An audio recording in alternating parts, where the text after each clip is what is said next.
नमस्कार, live cities के night bulletin दिन भर बिहार में आपका स्वागत है। आपके साथ मैं मुस्कान। खबरों की शुरुआत करेंगे, लेकिन उससे पहले एक नजर डालते हैं आज की सुर्खियों पे। बिहार के सीनियर आईएएस अधिकारियों का हुआ ट्रांसफर। भीम संवाद में जेडीयू की दलित वर्ग से बड़ी अपील। अमर शहीद बंसी शाह शहादत समारोह में शामिल हुए भाजपा अध्यक्ष। कन्हैया की शिकायत लेकर थाना पहुंचे बीजेपी, मामला दर्ज। लगता है हम गठबंधन में है ही नहीं, बोले जीतन राम मांझी। जय भीम मैराथन में 10,000 लोग हुए शामिल। चुनाव से पहले नई पार्टी की दस्तक, गांधी मैदान में दिखाई ताकत। प्रशांत किशोर पर बोले पप्पू यादव, बिहार में बनेगी कई नई पार्टी।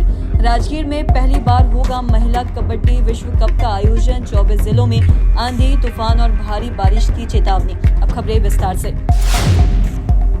नीतीश कुमार की सरकार ने बिहार के सीनियर आईएएस अधिकारियों का ट्रांसफर किया है। बता दें कि जिसमें लंबे समय से वन एवं पर्यावरण विभाग के साथ साथ उद्योग विभाग की जिम्मेदारी संभाल भी रही है। तो वहीं वंदना प्रियशी को अब समाज कल्याण का सचिव बनाया गया है और इसके साथ ही उनको बिहार राज्य महिला एवं बाल विकास निगम के प्रबंधन निदेशक का प्रभार भी सौंपा गया है। इसी तरह समाज कल्याण विभाग में SCS हरजोत कौर बम्हारा को अब पर्यावरण एवं जलवायु परिवर्तन विभाग का अपर मुख्य सचिव बनाया गया है। तो वहीं पथ निर्माण विभाग के SCS मुहीर कुमार सिंह के पास अब उद्योग विभाग के SCS का प्रभार भी दिया गया है। तो वहीं बता दें कि राजस्व परिषद में अपर सदस्य डॉक्टर सफीना AN को स्थानांतरित कर दिया गया है। तो वहीं मगध प्रमंडल का कमिश्नर बनाया गया है। बता दें कि ये बीपाट गया के अपर महानिदेशक के अतिरिक्त प्रभार में रहेंगी। तो वहीं जबकि गया प्रमंडल के कमिश्नर प्रेम सिंह मीना को राजस्व पार्षद में अपर सदस्य बनाया गया है।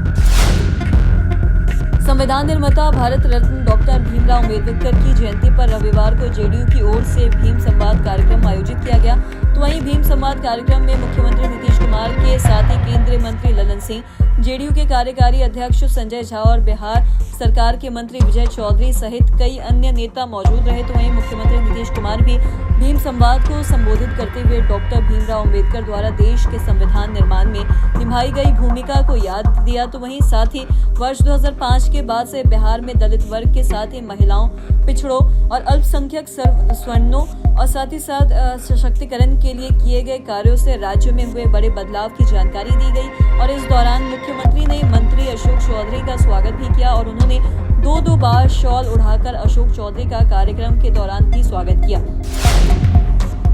पटना के मिलर हाई स्कूल मैदान में आज अमर शहीद बंसी शाह शहादत समारोह सह कानू हलवाई अधिकारी महारौली का आयोजन किया गया। तो वहीं इस कार्यक्रम का उद्घाटन भाजपा के प्रदेश अध्यक्ष डॉक्टर दिलीप जायसवाल ने किया और इस कार्यक्रम में कानू हलवाई समाज के हजारों की संख्या में लोग उपस्थित रहे और एक स्वर में भाजपा के साथ रहने का भी भरोसा दिया। बता दें कि भाजपा के प्रदेश अध्यक्ष डॉक्टर दिलीप जायसवाल ने कहा है कि भाजपा सभी समाज के लोगों को साथ लेकर चलती है। तो वहीं सबका विकास की बात करते हुए देश और बिहार को विकसित बनाने में जुटे हैं। उन्होंने ये भी कहा है कि आज भी बिहार के लोग 2005 के पहले वाले दिन को नहीं भूल पाए।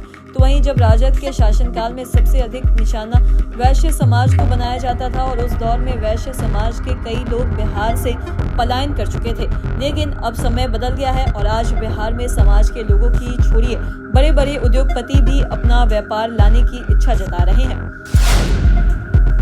राजधानी पटना में पदयात्रा के दौरान उत्पात मचाने को लेकर पटना पुलिस ने कन्हैया समेत 41 कांग्रेसियों के खिलाफ केस दर्ज किया है और साथ ही अब बीजेपी ने भी कन्हैया के खिलाफ थाने में शिकायत दर्ज कराई है। दरअसल हाल ही में कन्हैया कुमार ने बीजेपी और RSS को लेकर बयानबाजी की थी और कन्हैया के उसी बयान के खिलाफ बीजेपी थाने पहुंची गई। तो वहीं कन्हैया के उसी बयान के खिलाफ बीजेपी थाने पहुंच गई और साथ ही कांग्रेस नेता के खिलाफ शिकायत दर्ज कराई है। बता दें कि बीजेपी द्वारा कोतवाली थाने में दिए आवेदन में यह भी कहा गया है कि कन्हैया बार बार ऐसे शब्दों का प्रयोग करते हैं जिससे बीजेपी और देश की जनता की भावनाएं आहत होती है। केंद्रीय मंत्री और हम संरक्षण जीतन राम मांझी ने 20 सूत्रीय अध्यक्ष में पार्टी की उपेक्षा का भी आरोप लगाया है। बता दें कि उन्होंने ये कहा है कि जहां पार्टी के विधायक है वहां के प्रखंडों में भी हम का अध्यक्ष नहीं बनाया गया। उन्होंने ये भी कहा कि हम एनडीए के तमाम नेताओं से पूछेंगे कि ऐसा लग रहा है कि हम एनडीए में हैं और साथ ही उन्होंने ये भी कहा कि बैठक में पार्टी कार्यकर्ताओं ने इस पर भी विरोध दर्ज कराया और हिंदू स्थानीय अवाम मोर्चा की राष्ट्रीय कार्यकारी की बैठक के बाद मीडिया से बात करते हुए पार्टी संरक्षण जीतनराम मांझी ने एक बार फिर से 35 से 40 सीटों की मांग दोहराई है और उन्होंने ये भी कहा है कि पार्टी कार्यकर्ताओं की तरफ से ऐसी मांग उठ रही है। इससे पहले भी कई सार्वजनिक मंच पर भी जीतनराम मांझी 40 सीटों का दावा ठोक चुके हैं। पटना के केंद्रीय युवा कल्याण एवं खेल मंत्री डॉक्टर मनसुख मंडाविया के नेतृत्व में अंबेडकर जयंती पर जय भीम मैराथन दौड़ का आयोजन किया गया है और साथ ही गांधी मैदान से हाईकोर्ट तक मैराथन दौड़ में करीब 10,000 लोग शामिल हुए हैं और इस मौके पर डिप्टी सीएम सम्राट चौधरी, विजय सिन्हा, प्रदेश अध्यक्ष दिलीप जायसवाल मौजूद रहे और केंद्रीय मंत्री ने कहा है कि युवा देश के भविष्य है। बाबा साहेब जिन्होंने देश को संविधान दिया, शोषित, वंचित और पीड़ितों के लिए उन्होंने लंबी लड़ाई लड़ी और साथ ही अंबेडकर जयंती पर उनके जीवन से प्रेरित होकर विकसित भारत के संकल्प में अपना सहयोग भी दे। पान समाज के आरक्षण के लिए इंकलाब का नारा बुलंद करने वाले आईपी गुप्ता ने रविवार को पटना के गांधी मैदान में अपनी ताकत दिखाई। हाको रथ हम पान है आंदोलन के सूत्रधार आईपीजी गुप्ता ने इस दौरान अपनी नई पार्टी का ऐलान किया और इस नई पार्टी का नाम है इंडिया इनकलाब पार्टी। तो वहीं उन्होंने ये भी कहा कि आगामी विधानसभा चुनाव में अब इंडियन इनकलाब पार्टी अपनी ताकत का एहसास दिलाएगी और गांधी मैदान में पूरे बिहार में उमड़ी भीड़ से उत्साहित आईपीजी गुप्ता ने इसे पान समाज की ताकत कहा और साथ ही आईपी गुप्ता ने इंडियन इनकलाब पार्टी के गठन का ऐलान करते हुए ये भी कहा है कि इस बार होने वाले विधानसभा चुनाव में बड़ी तैयारी के साथ उतरा जाएगा।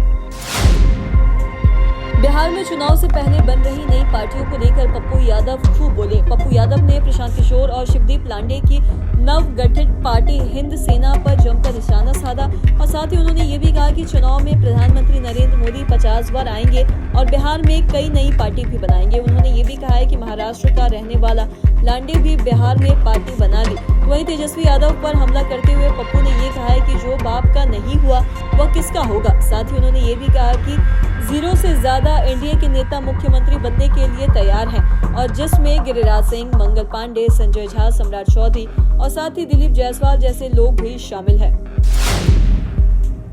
बिहार में खेल को बढ़ावा देने के लिए सीएम नीतीश की ओर से लगातार प्रयास किए जा रहे हैं और खेल को बढ़ावा देने के लिए राजगीर में खेल स्टेडियम का उद्घाटन भी सीएम नीतीश ने किया और स्टेडियम के उद्घाटन के बाद यहां अंतर्राष्ट्रीय हॉकी चैंपियनशिप ऐतिहासिक आयोजन किया गया। वहीं अब इस स्टेडियम में महिला कबड्डी विश्व कप का आयोजन किया जाना है। तो वहीं यह आयोजन 1 जून से 10 जून तक होगा और इसमें करीब 13 देश इसमें करीब 13 देश भाग लेंगे। प्रतियोगिता में भारत के अलावा Iran, Bangladesh, Nepal, Thailand, Holland, Japan, Poland, Argentina, Hungary, Germany, Kenya और युगांडा की टीमें भी हिस्सा लेगी।